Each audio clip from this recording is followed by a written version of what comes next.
Madame, Monsieur, bonsoir. Je suis ravie de vous retrouver sur Monaco Info à l'occasion de votre 19h. Tout de suite, le sommaire de ce jeudi 11 janvier.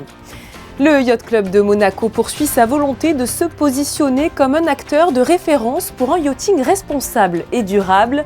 Pour en parler, alors que 2024 célébrera les 10 ans de création de son nouveau clubhouse, nous recevrons dans quelques instants Bernard d'Alessandri, son directeur général.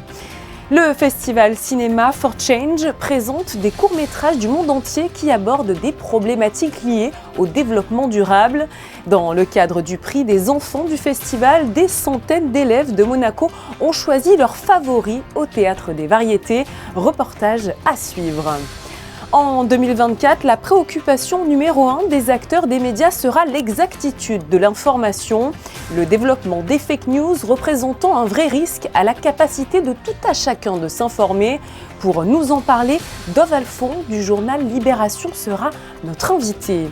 Et pour finir, nous vous ferons découvrir sur Monaco Info la pièce de théâtre Les 5 anneaux perdus. Destinée aux enfants, cette histoire proposée au Théâtre des Muses tombe à pic à quelques mois des Jeux Olympiques de Paris 2024. Hier soir, le prince Albert II et de nombreux membres du gouvernement se sont rendus à la nouvelle exposition du musée d'anthropologie préhistorique de Monaco. Elle s'intitule Un prince, un musée et célèbre l'héritage visionnaire du prince Régnier III, lui qui a établi ce musée dans l'enceinte du jardin exotique en 1959. L'occasion de découvrir les nombreuses fouilles menées sous son règne, toujours dans la volonté de préserver les vestiges de l'humanité de la principauté, ainsi que les dons inédits qu'il a réalisé avec la princesse Grace en ce sens. À savoir que vous pourrez retrouver demain dans ce journal un reportage complet sur cette exposition inédite. Après avoir fêté les 70 ans du Yacht Club de Monaco l'année dernière, les festivités se poursuivent en 2024 avec la commémoration des 10 ans du nouveau clubhouse. Sport de haut niveau, environnement, grande plaisance et patrimoine maritime seront ainsi mis à l'honneur tout au long de cette nouvelle année anniversaire. Pour nous en parler ce soir, nous recevons le directeur général du Yacht Club, Monsieur Bernard d'Alessandri. Bonsoir à vous. Bonsoir. Alors vous allez donc célébrer cette année les 10 années d'existence du clubhouse, un bâtiment incroyable dont l'architecture est signée Lord Foster. Cet édifice fait aujourd'hui, c'est vrai, incontestablement partie du paysage de la principauté, on peut le dire. Oui, effectivement. Je pense que c'est même devenu un bâtiment iconique de Monaco. Et on peut encore à nouveau féliciter l'architecte qui a fait un travail remarquable et puis toute l'équipe qui a permis de réaliser ce bâtiment qui est à la fois emblématique de la principauté, qui représente tout l'engagement de Monaco vers la mer et le yachting, l'importance que la principauté attache à l'éducation aussi, et puis au yachting dans son ensemble. Cette année encore, votre calendrier, on va le voir, est très chargé, surtout à la hauteur de l'ambition Monaco Capital of Advanced Yachting, afin de positionner la principauté comme un pôle d'excellence en 2024. C'est vraiment votre continuité. Alors écoutez, on suit l'engagement général de la principauté et dans notre domaine qui est le yachting et la mer, on essaye d'accompagner les décisions de notre souverain, notre président et du souverain. Et puis aussi de contribuer en quelque sorte à la décarbonisation de ce yachting.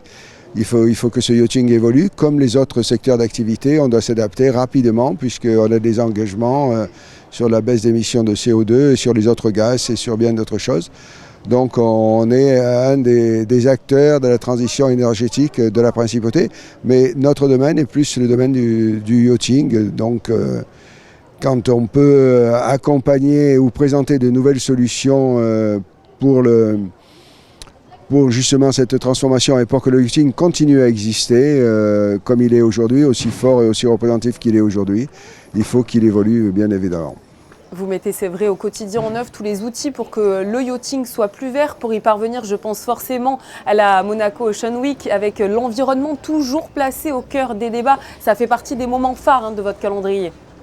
Effectivement, avec la Fondation Albert II, on travaille en étroite collaboration et on est soutenu dans nos projets par la Fondation et nous accompagne aussi bien techniquement qu'en termes d'image et on est très heureux de cette collaboration.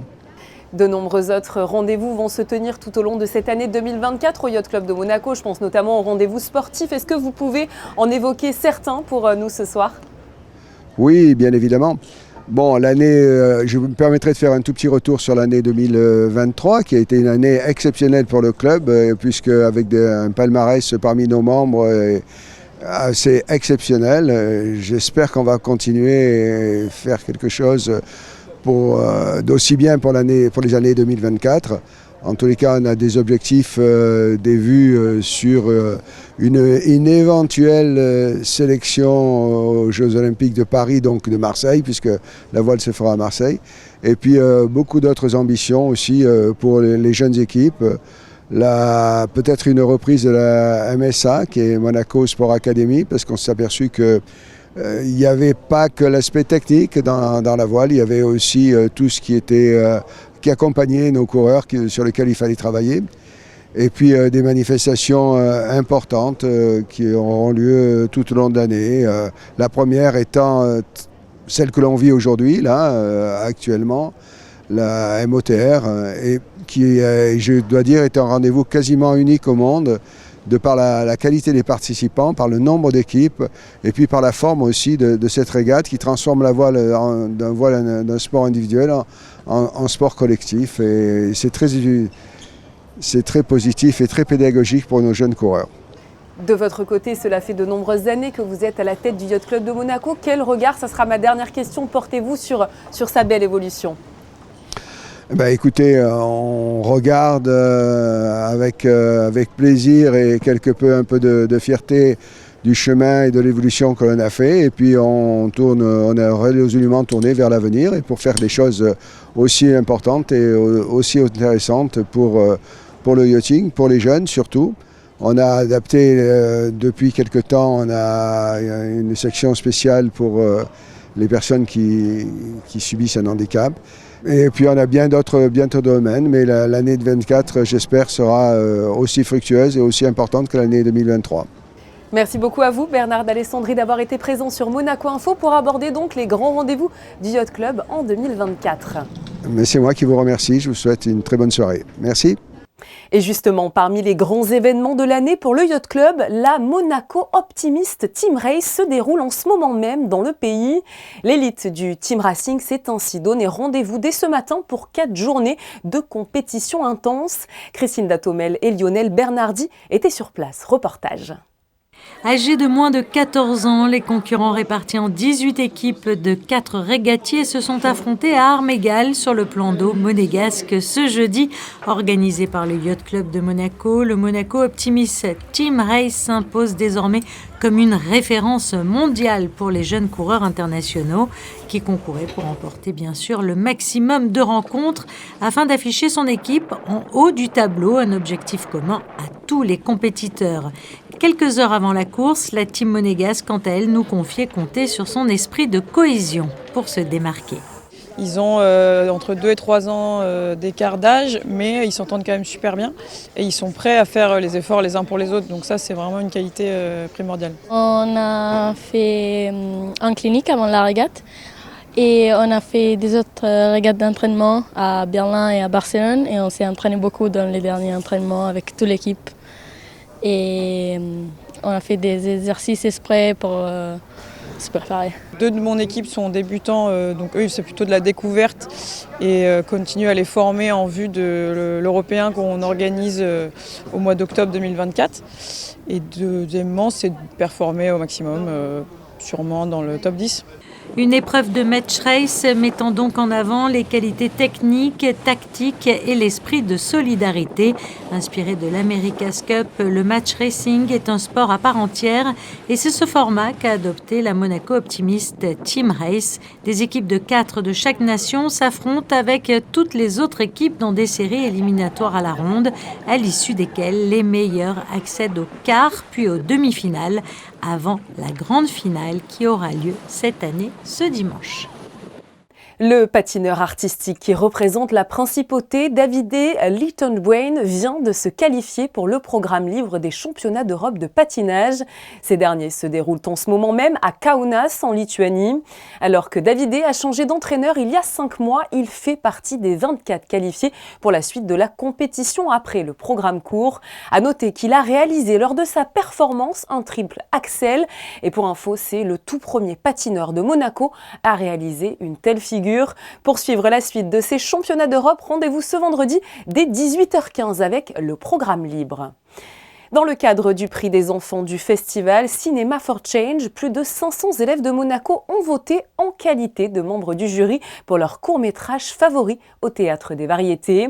L'opération s'inscrit dans une démarche engagée, comme vous l'explique Vanessa Dessy, sur des images d'Alban Gingembre et Jean-Alexandre Dordet. Sensibiliser le public et plus particulièrement les enfants aux questions de solidarité à travers le monde, c'est justement l'objectif du festival Cinema for Change. L'événement rassemble plus de 1300 jeunes réalisateurs venus de 40 pays différents. L'idée étant de mettre en valeur le travail de ces nouveaux talents en les invitant à partager leur vision du monde. Et c'est autour de la campagne des objectifs de développement durable de l'ONU que le festival s'articule. C'est un festival qui est structuré autour de 2 actions. La première, donc, c'est un festival comme tous les festivals. Ça se passe à Paris, au Grand Rex, fin juin. Pendant une semaine, il va y avoir 12 longs métrages qui sont diffusés.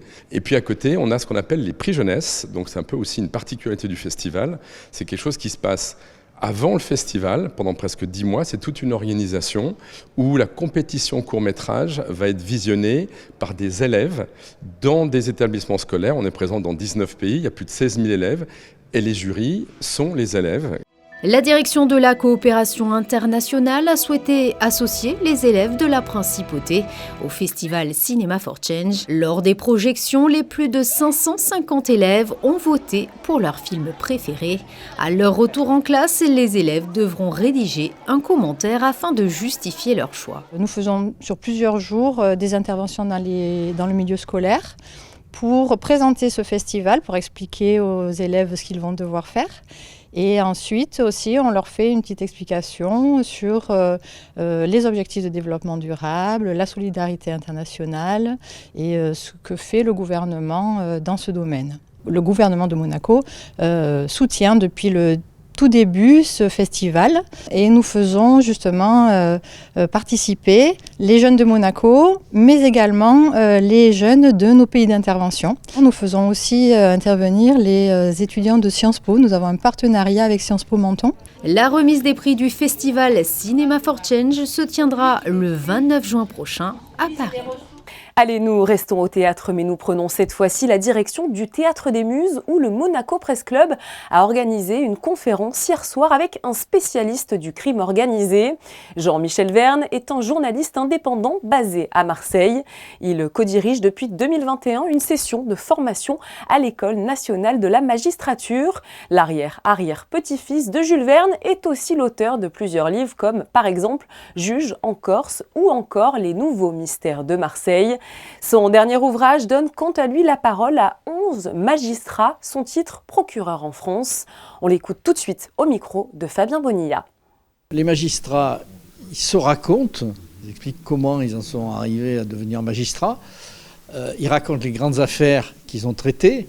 Je pense particulièrement à Dittine Baudouin, qui nous raconte l'affaire Lelandais, comment elle a géré seule pendant une semaine dans son petit palais de justice cette affaire médiatique incroyable.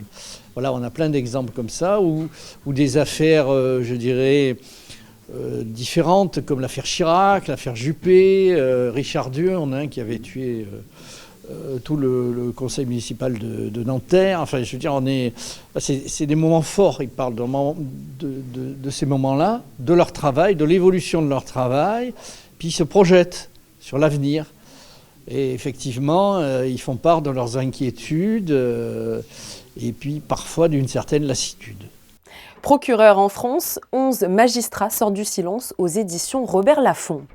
Ce soir, une nouvelle conférence se tiendra dans le cadre des rencontres philosophiques au Théâtre Princesse Grace. Son titre, S'informer, et parmi les invités, Dov Alphon, le directeur de la publication et de la rédaction du quotidien Libération. Il est présent avec nous sur Monaco Info pour nous parler justement des enjeux de l'information en 2024. Bonsoir. Bonsoir. Alors, à l'heure où l'on trouve de l'information un peu partout, y compris là où l'on n'en cherche pas forcément, il semble essentiel de recentrer les débats sur cette question. Comment s'informer, ou plutôt comment bien s'informer en 2024 ? Oui, on a un vrai sujet qui est qu'est-ce qu'aujourd'hui des sources d'information ? Et pour un pourcentage étonnamment élevé de personnes, de tout âge, pas seulement les jeunes, s'informer, ce n'est pas forcément ce qui était les bases de l'information solide il y a quelques années encore. Donc la presse écrite, la radio et les chaînes de télévision.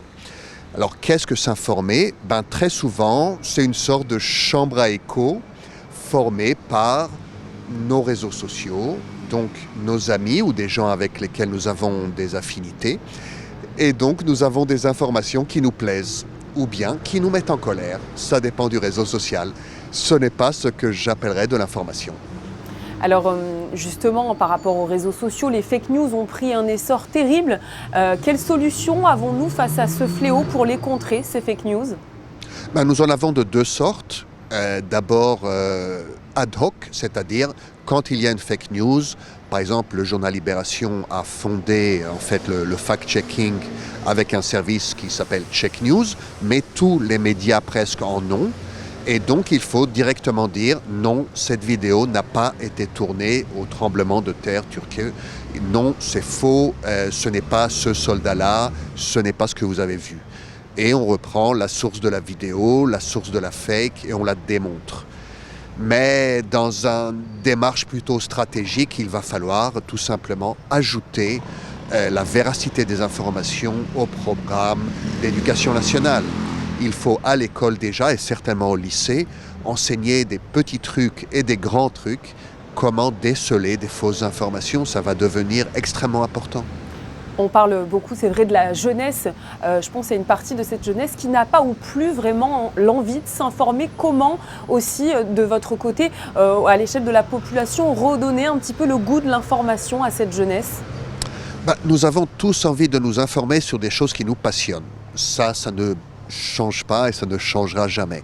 Et donc, si la jeunesse est intéressée par de nouveaux mangas, il faut déjà commencer à s'informer sur ce qui sort en manga. Et après, si ça commence à devenir l'écologie, par exemple, qui est une thématique extrêmement importante pour nos jeunes lecteurs, plus importante que la politique, plus importante que les guerres, il faut leur donner le goût de l'information en écologie, donc les nouvelles recherches, les nouvelles décisions.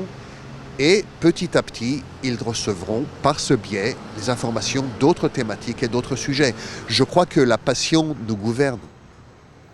D'autant que c'est vrai, les jeunes et la population française monégasque, on ne s'en rend peut-être pas forcément compte, mais le droit à l'information est primordial quand on pense à certains régimes politiques peut-être autoritaires où dans ces cas-là, les gens n'ont clairement pas accès à cette information. Ils ont au contraire le droit et le devoir d'une seule information, celle du pouvoir en place. Et je pense que plus tôt on comprend la chance que nous avons de vivre dans des États démocratiques, et plus tôt on commencera à apprécier l'information libre, même si elle nous met en colère quelquefois. Alors c'est vrai qu'en France et plus généralement en Europe, certains déclarent aussi avoir perdu confiance vis-à-vis de certains organes d'information. Qu'est-ce que vous en pensez, vous qui êtes au cœur de la machine médiatique ? Beaucoup d'institutions ont perdu de leur autorité et la confiance dans les politiques, par exemple, a chuté énormément, bien plus que la confiance en des journalistes, mais aussi la confiance en la science. Ce que disent les médecins est moins considéré aujourd'hui que ce qu'il y a 20 ans ou 30 ans. Et donc nous devons plutôt adresser la question de qu'est-ce qui est vrai, qu'est-ce qui est faux, qu'est-ce qu'une autorité scientifique et qu'est-ce que le besoin d'informer et le devoir d'informer. Et là, encore une fois, il faut reprendre les bases parce que je crois que dans un certain moment, il est possible que les réseaux sociaux nous ont influencés aussi là-dessus. À dire non, les médecins disent n'importe quoi. Le Covid étant passé par là, ce message est malheureusement passé chez beaucoup. Dernière question pour vous, Dov Alphon. Vous êtes, je le rappelle, le directeur de la publication et de la rédaction du quotidien Libération. Alors l'information proposée dans un journal, c'est vrai, dépend de la ligne éditoriale de ce dernier. Et donc la même information ne sera pas traitée de la même façon, on le sait. Dans votre journal ou par exemple dans le Figaro, doit-on, selon vous, multiplier les lectures de journaux pour avoir toutes les clés de cette fameuse information ? C'est ce qu'on fait dans beaucoup de journaux, dans beaucoup de pays, comme par exemple en Norvège. Chaque Norvégien lit en moyenne 3,2 journaux, alors qu'en France, on reste au-dessous de 1. Je pense que là, donc, il vaut mieux que chaque journal comprenne qu'il est là pour informer, pour cadrer, pour analyser, et nous ne sommes pas dans un militantisme. Et regagner la confiance des lecteurs, ça passe aussi par ça. Merci infiniment à vous, Dov Alphon, d'avoir été présent sur Monaco Info pour nous parler donc de la conférence intitulée S'informer, organisée, je le rappelle, dans le cadre des rencontres philosophiques à Monaco. Merci.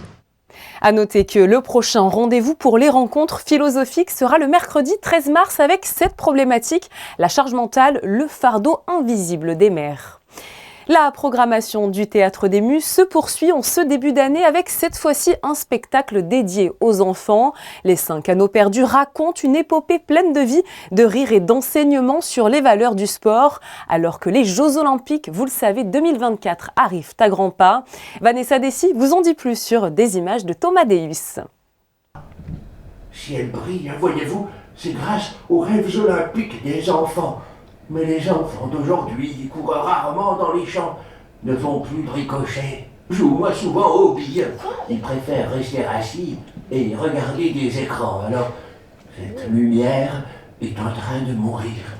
C'est l'aventure de 2 enfants en mission sur les 5 continents pour sauver l'idéal olympique. Charlie et Camille vont aller au bout du monde en se surpassant à la recherche des 5 Anneaux perdus. Un spectacle proposé tout en éclats de rire et en musique.